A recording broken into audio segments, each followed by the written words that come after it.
Ladies and gentlemen, William Ruto is a very dangerous politician. And Ndindi Nyoro is going to learn that the hard way very soon, unless he's working very closely and covertly with William Samoei Arap Ruto. Yesterday, Ndindi Nyoro addressed the nation, but he failed to tell Kenyans his next political move. Why do you think Ndindi Nyoro failed to tell Kenyans his next political move? I don't want us to talk about that today. Because today, Ndindi Nyoro was in Kiharu, launching development projects in the area. But something very interesting happened in Kiharu, which is forming the basis of this analysis today. But before we go to what happened in Kiharu today, allow me to take you to Ndindi Nyoro's Facebook page, something he posted on the 3rd day of March. This is what Ndindi Nyoro posted. He actually shared photos of a very beautiful building constructed using CDF. This is what he posted on that day. Township ACC's office, that is Assistant County Commissioner's office in Mjini, in Murang'a town, is almost complete. Besides the ACC, the block will also host the chief's office, assistant chief's office, civil registration, lands board, amongst others. We have also provided a hall to be installed and equipped with computers for community use. We are Africa, and Africa is our business. Let me ask you this question. Do you think this building was constructed using CDF? That Ndindi Nyoro can construct this building using CDF? He can still go construct the roads. He can still go construct other buildings?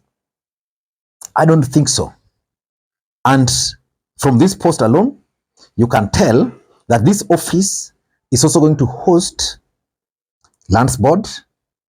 It's also going to host other government agencies which are not part and mandates of CDF. So the truth of the matter is that as much as Ndindi Nyoro has effectively used CDF, he also used effectively his position as the chair of the budget committee. So today, Ndindi Nyoro was supposed to launch this building.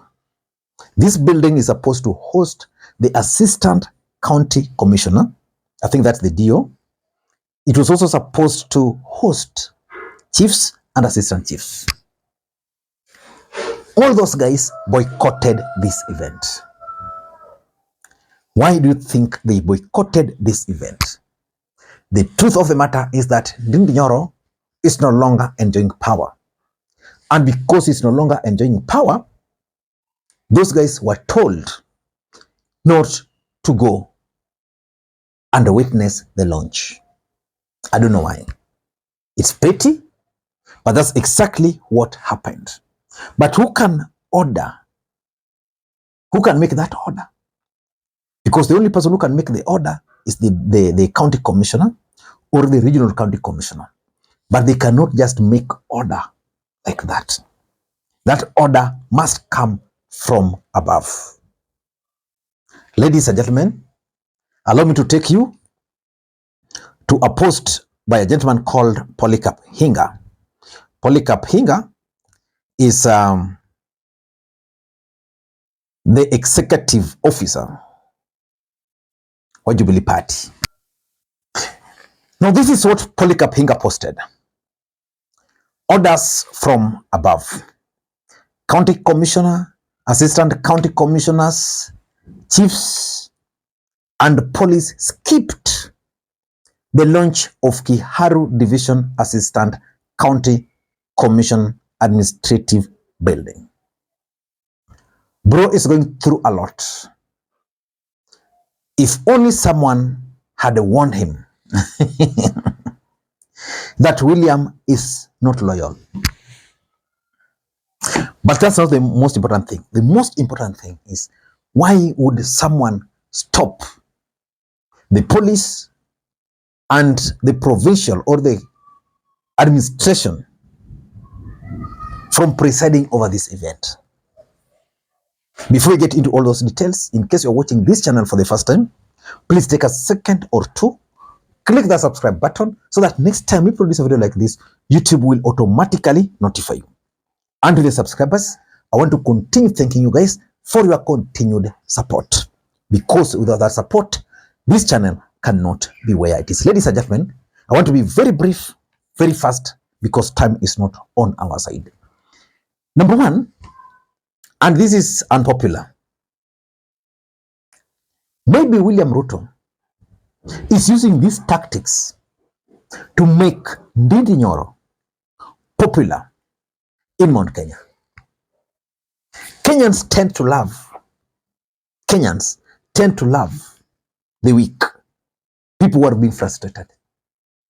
When Uhuru Kenyatta embarked on a journey of frustrating William Ruto when he was the president, I remember at some point William Ruto went to an event and the chiefs, the police, all of them were actually withdrawn. It made William Ruto very popular. Maybe William Ruto and his handlers and Ndindi Nyoro, because there's this story, I'm just getting something here. There's a story, I mentioned it, but it's not coming out, that Ruto and Ndindi might actually just be working together. And the intention is to split Mount Kenya votes. Let me read for you what David Murathe posted. This post by David Murathe, I doubt if this is the official page for Murathe. But the truth of the matter is that it has communicated the information or the message. Let me read for you this post here by David Murathe. There are words I'm going to skip because YouTube might flag them. Let me educate you here who don't understand how politics is done. Politics is mathematics of adding and subtractions according to the position of the moment. Listen, Ndindi Nyoro is one of Ruto's best friends, a business partner in 2 different companies, to a point that Nyoro is a CEO in one of Ruto's international transport company.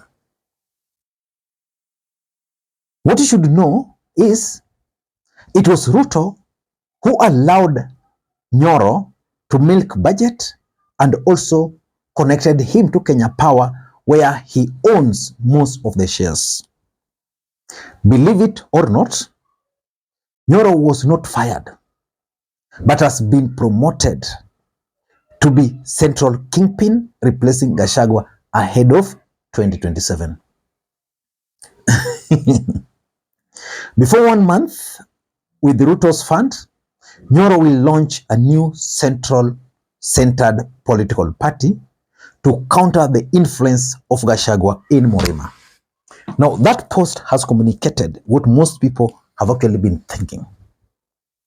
So the truth is, it could be strategy to make Ndindi Nyoro very popular, to make the mountain love Ndindi Nyoro, to make the mountain drift away from Rigathi Gachagua. I started by saying that is unpopular opinion. Now let me tell you the second objective, which is now popular opinion. I think it could be the aftermath of yesterday's press conference. We all remember that Ndindi Nyoro addressed the press yesterday, and as much as he failed to issue direct message to Kenyans, those who understand politics could add 1 + 1 + 1 and arrive at the answer. The truth of the matter is that press conference, from it, it's clear that Ndindi Nyoro is out of William Ruto's camp. And that can inform why the president decided to order the police out of his event. That's number 2. Number 3, it could also be a strategy to divert the attention of the country or of the mountain from Rigathi Gachagua, so that the mountain will no longer be talking about Rigathi Gachagua. They'll be talking about the new kid on the block, that is Ndindi Nyoro. And remember, Ndindi Nyoro is more credible than Rigathi. Ndindi Nyoro is still youthful. He carries the future. He can also run for the presidency, even in 2027. So he can be easily sold to the mountain. And based on his development records and the assumption that Ndindi Nyoro is easily acceptable across the country, he has advantage over Rigathi Gachagua. So, if you want to divert attention from Rigathi, what do? Ndindi. The next day, we'll hear Ndindi Nyoro launching his own political party. The moment he will launch his own political party, again, attention will be divided. So that the mountain will no longer be talking about Rigathi Gachagua alone. They'll be talking of Rigathi Gachagua, even if Rigathi will be 60%. Again, they'll also be talking of Ndindi Nyoro, even if it will be 30 or 40%. And lastly, it could also be intimidation tactics. Uhuru Kenyatta used it on Ruto. It never succeeded. In fact, in politics, if there's one thing that can never succeed, is intimidation. Ladies and gentlemen, I don't know what you think. That's my take. Until next time, this is Lee Makwiny. Bye-bye.